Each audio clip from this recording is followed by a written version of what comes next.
علم نور ہے، علم نور ہے، علم نور ہے، علم نور۔ بسم اللہ الرحمن الرحیم۔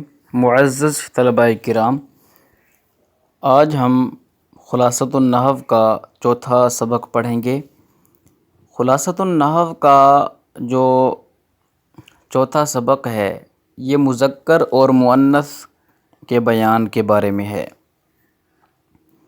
یاد رکھیں، جس اسم میں تانیث کی علامت نہ ہو اسے مذکر کہتے ہیں۔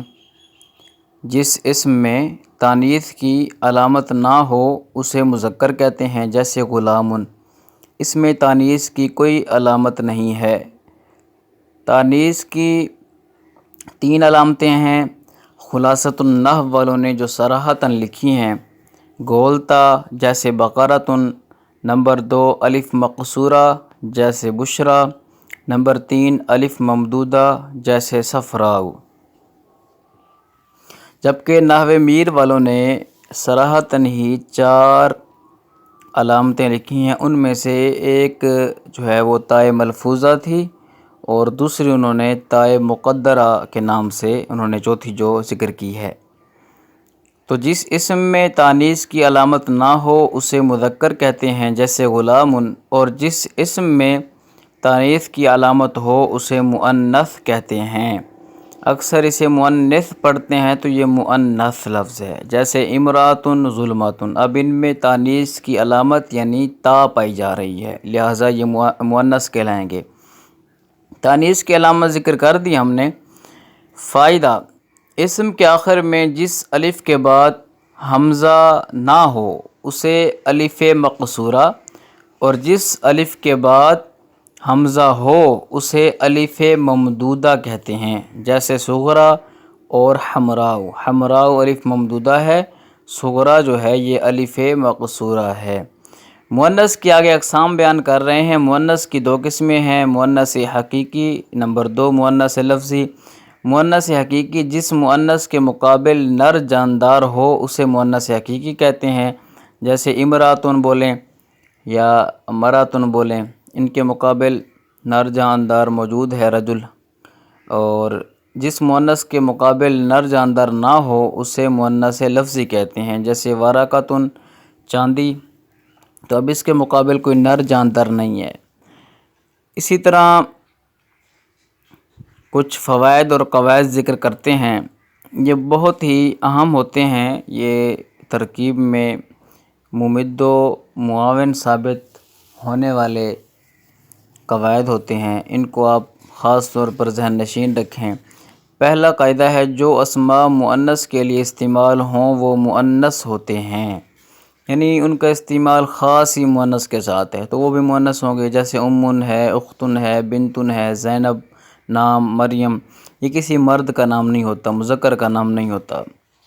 دوسرا قاعدہ ہے، بعض اسماء میں لفظاً تانیث کی علامت نہیں ہوتی مگر وہ مؤنث ہوتے ہیں۔ لفظوں میں تو کوئی تانیث کی علامت نہیں ہے، جو ہم نے علامتیں پڑھی ہیں 3، لیکن وہ ہوتے مؤنث ہیں۔ کیوں؟ کیونکہ اس لیے کہ اہل عرب سے ہم نے انہیں مؤنث ہی سنا ہوتا ہے۔ ایسے جو مؤنث ہوتے ہیں انہیں مؤنث سمائی یا مؤنث معنوی کہتے ہیں، جیسے مثال ارض ہے، یہ بھی مؤنث ہے، مؤنث سمائی ہے، شمس، دار، نار وغیرہ۔ اور بعض اسماء مذکر اور مؤنث دونوں طرح استعمال ہوتے ہیں، جیسے سبیل، طریق، حال، تو وہاں پر سیاق کلام کو دیکھ کر مذکر اور مؤنث استعمال جہاں کرنا ہوتا ہے تو وہاں مذکر کرتے ہیں، یہ مصنف کو اختیار ہوتا ہے۔ اسی طرح چوتھا قاعدہ ہے، جو اسم مذکر کا نام ہو یا صرف مذکر کے لیے بولا جاتا ہو وہ مذکر کہلائے گا، اگرچہ اس میں تا ہی کیوں نہ آ جائے۔ یعنی جیسے اوپر ہم نے ذکر کیا نا کہ اگر وہ مؤنث کے نام ہیں، مؤنث کے ساتھ خاص ہیں تو مؤنث کہلائیں گے، اگرچہ تا نہیں ہے۔ لیکن کچھ ایسے اسماء بھی ہیں مذکر کے ساتھ خاص ہیں تو ان کے آخر میں جو ہے وہ تا ہوتی بھی ہے، لیکن وہ مذکر کے ساتھ خاص ہونے کی وجہ سے جو ہے وہ انہیں مذکر ہی کہا جاتا ہے، مؤنث نہیں کہا جاتا، جیسے طلحۃ اور خلیفۃ۔ اب آتے ہیں ہم تمرین کی طرف۔ تمرین حل کر لیتے ہیں خلاصۃ النحو کے سبق نمبر 4 کی۔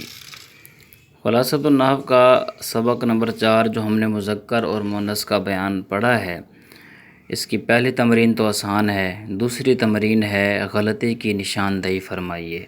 اس تمرین میں ہم نے غلطی کی نشاندہی کرنی ہے کہ آیا کہ یہ جملہ درست ہے یا غلط ہے ہمارے سبق کی روشنی میں۔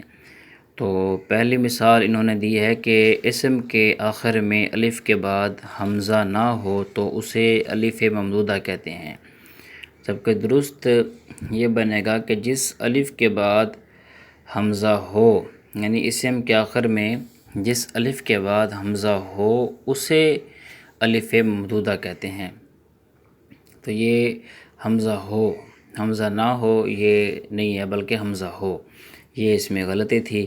دوسری مثال ذکر کی ہے انہوں نے کہ جس مذکر کے مقابل نر جاندار ہو اسے مؤنث حقیقی کہتے ہیں، جبکہ درست جواب ہے جس مؤنث کے مقابل نر جاندار ہو اسے مؤنث حقیقی کہتے ہیں۔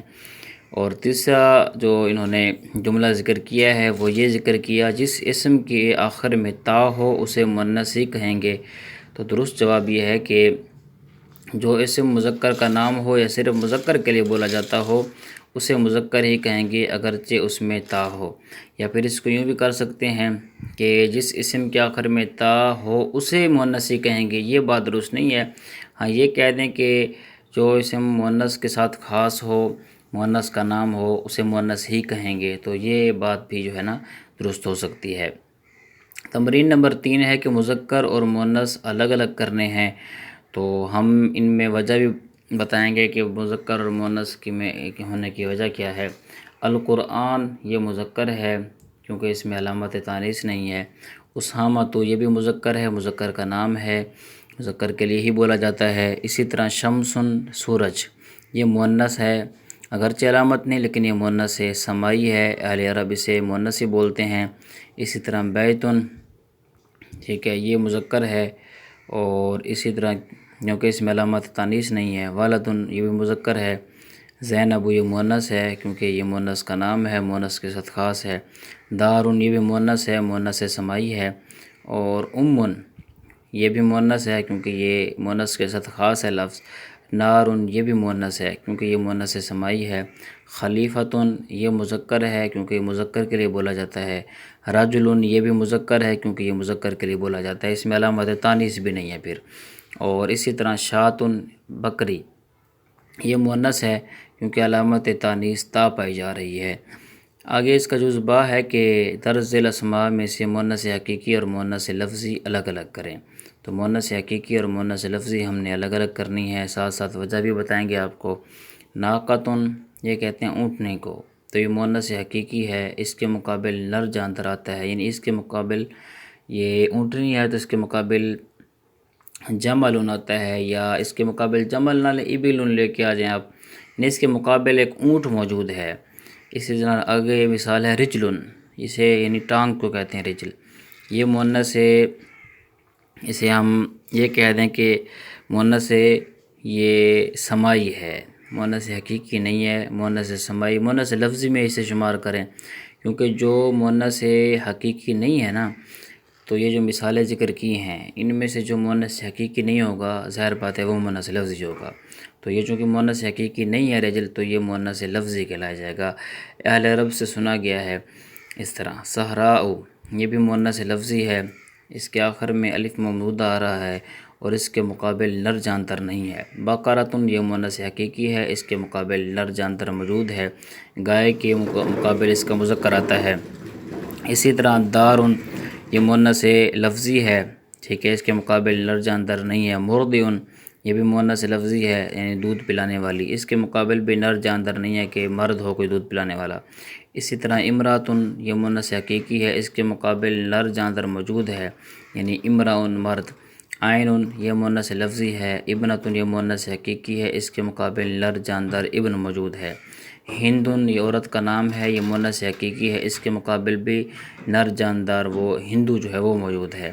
اسی طرح لغت لفظ ہے جو لغتن، ٹھیک ہے، یہ مؤنث لفظی ہے، اس کے مقابل نر جاندار نہیں ہے۔ فاطمہ یہ مؤنث حقیقی ہے، اس کے مقابل نر جاندار آتا ہے۔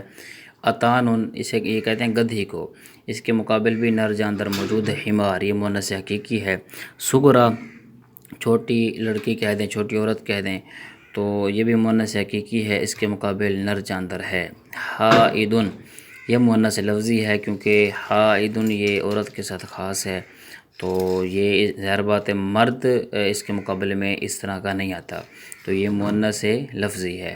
اور خمر شراب یہ بھی مؤنث لفظی ہے، اس کے مقابل نر جاندار نہیں آتا۔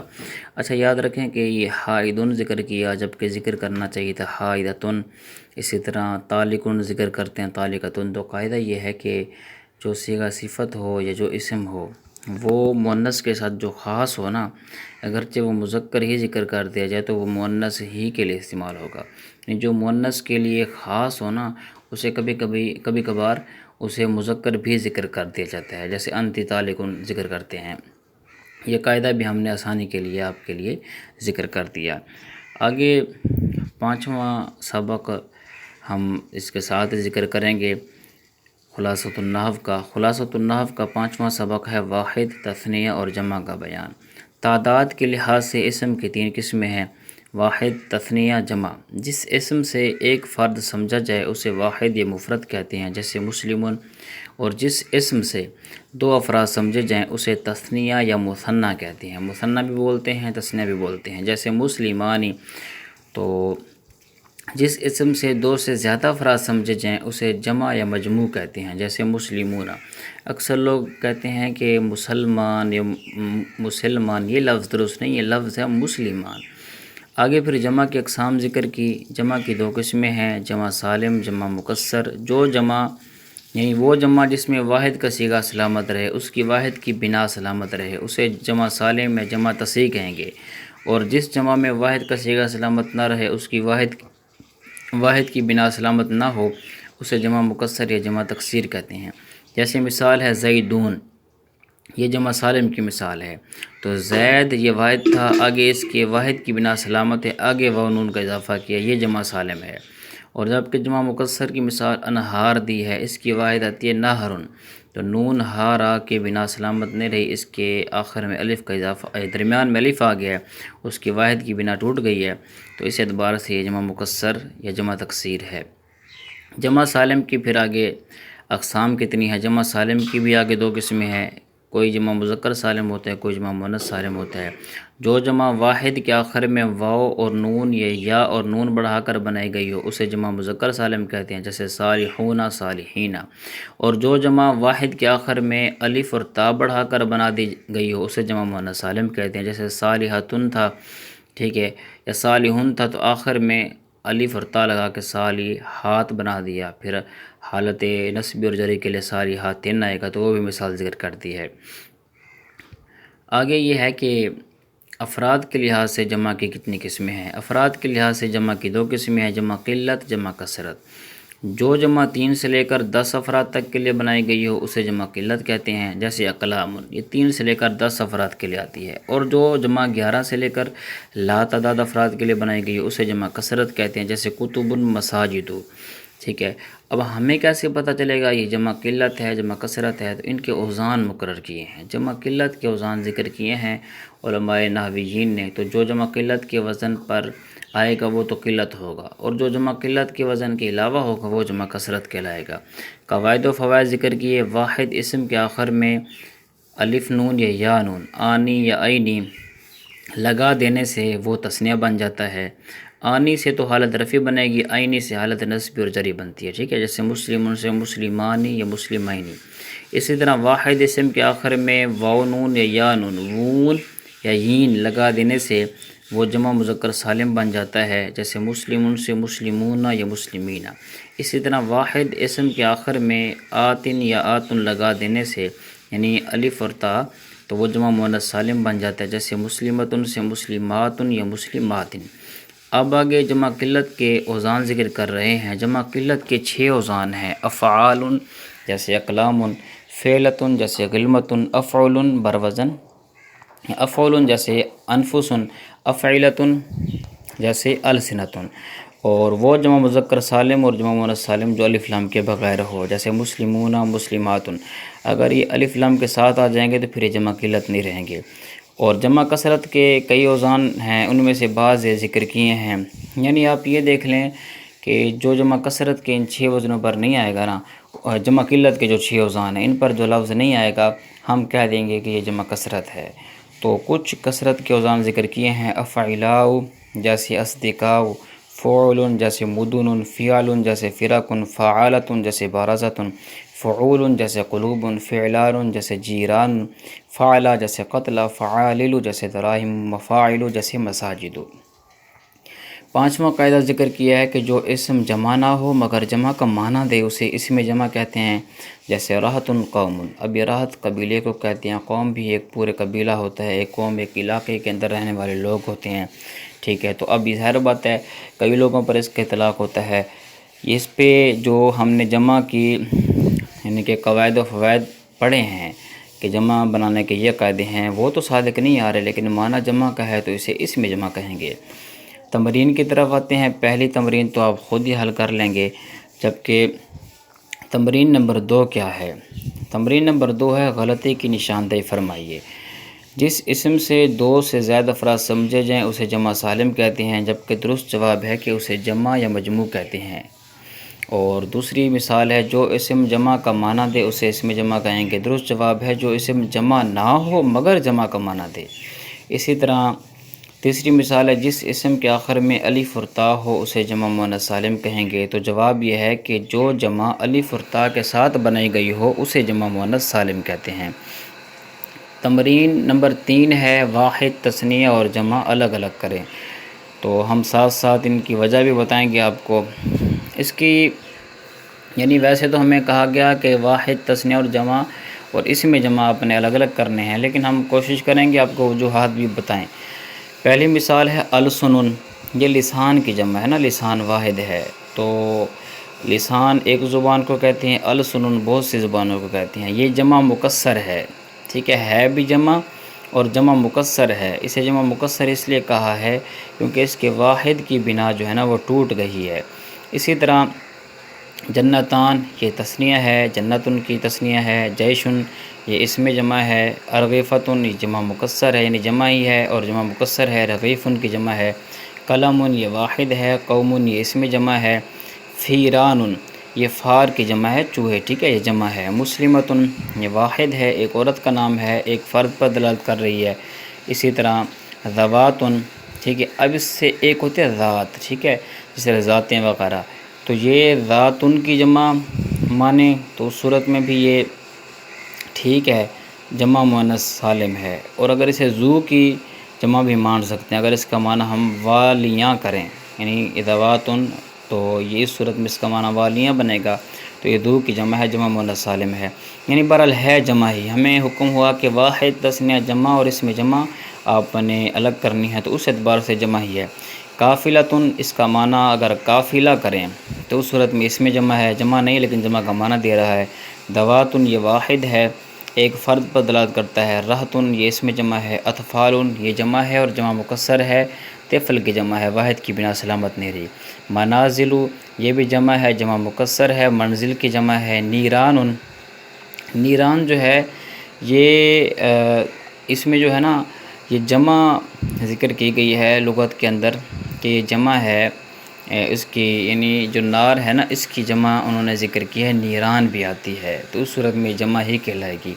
اسی طرح ابواب یہ باب کی جمع ہے، ٹھیک ہے، اسے جمع مکسر بھی کہیں گے کیونکہ اس کی واحد کی بنا سلامت نہیں رہی۔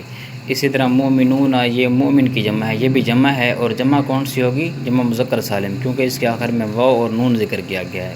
اوپر ہم نے قاعدہ پڑھا ہے کہ جس جمع کے آخر میں واحد کے بعد یعنی واحد کے آخر میں واو اور نون بڑھا دیں یا زیر اور نون بڑھا دیں تو اس صورت میں کیا ہوتا ہے؟ وہ جمع مذکر سالم کہلاتی ہے۔ دوسری جز اس تمرین نمبر 3 کی دوسری جز کیا ہے؟ جمع سالم اور جمع مکسر آپ نے الگ الگ کرنے ہیں، تو ہم ساتھ میں آپ کو وجہ بھی بتائیں گے، کوشش کریں گے کہ آپ کو وجہ بھی بتائیں۔ پہلی مثال ہے صحفن، ٹھیک ہے، یہ صحیفے، بہت سارے صحیفوں سے کہتے ہیں صحفن، یہ جمع مکسر ہے، واحد اس کا صحیفتن آتی ہے، ظاہر بات ہے واحد کی بنا سلامت نہیں رہی نا، صحیفتن سے صحفن بنائے تو واحد کی بنا سلامت نہیں رہی، یہ جمع مکسر ہے۔ شجراتن یہ جمع مؤنث سالم ہے، ٹھیک ہے. اب یہ کیونکہ واحد اس کی شجرتن آتی ہے تو وہ آخر میں الف تا کا اضافہ ہوا ہے. مرضا یہ جمع مکسر ہے، واحد اس کی مریض آتی ہے، واحد اس کی مریض آتی ہے تو ظاہر بات ہے واحد کی بنا سلامت نہیں رہی. ہم نے سالم جمع سالم اور جمع مکسر الگ کرنی ہے. اسی طرح قلوبن یہ بھی جمع مکسر ہے، واحد اس کی قلب آتی ہے، بنا سلامت نہ رہی. صادقون یہ جمع مذکر سالم ہے کیونکہ واحد کی بنا یہاں پر سلامت ہے، آخر میں واو اور نون کا اضافہ ہے. مکاتب یہ جمع مکسر ہے اس لیے کہ یہ مکتب کی جمع ہے، واحد کی بنا سلامت نہ رہی. انفسن ٹھیک ہے، یہ بھی جمع مکسر ہے، واحد اس کی نفس آتی ہے، اس صورت میں یہ جمع مکسر بن جائے گی. اور اسی طرح واحد نفس ہے، جمع بناتے وقت واحد کی بنا تو ٹوٹ گئی ہے نا. اسی طرح شروع میں الف آ گیا اس کا جبکہ شروع میں نون تھا پہلے. اور اسی طرح راجعون اب یہ جمع مذکر سالم ہے، آخر میں واو اور نون کا اضافہ کیا گیا ہے. مدارس یہ جمع مکسر ہے، ٹھیک ہے، یہ مدرسہ کی جمع ہے تو اب واحد سے جمع بنائی تو بنا ٹوٹ گئی. جاہلتن یہ جاہل کی جمع ہے اور جمع مکسر ہے، جاہل جاہلون جاہل جاہلان جاہلون جہالتن جوہالن، ٹھیک ہے، جاہل یہ جمع مکسر ہے. اسی طرح مسلماتن یہ جمع مؤنث سالم ہے، الف اور تا کا آخر میں اضافہ ہوا ہے، واحد کی بنا سلامت ہے. افضلون یہ بھی جمع مذکر سالم ہے، پیچھے تھا جمع مؤنث سالم، یہ جمع مذکر سالم ہے، واو اور نون کا اضافہ ہوا جبکہ مسلماتن میں الف اور تا کا اضافہ تھا. مساکن یہ جمع مکسر ہے، مسکین کی جمع ہے، جمع بناتے وقت واحد کی بنا سلامت نہیں رہی، یہ جمع مکسر ہے. اقویلتن یہ بھی جمع مکسر ہے، یہ قول کی جمع ہے. اور سجدن یہ بھی جمع مکسر ہے، ساجد کی جمع ہے، جمع بناتے وقت واحد کی بنا سلامت نہ رہی. آج کے اس لیکچر میں ہم نے 2 سبق پڑھے ہیں، انشاءاللہ باقی جو اسباق ہیں اگلے لیکچر میں انشاءاللہ پڑھیں گے.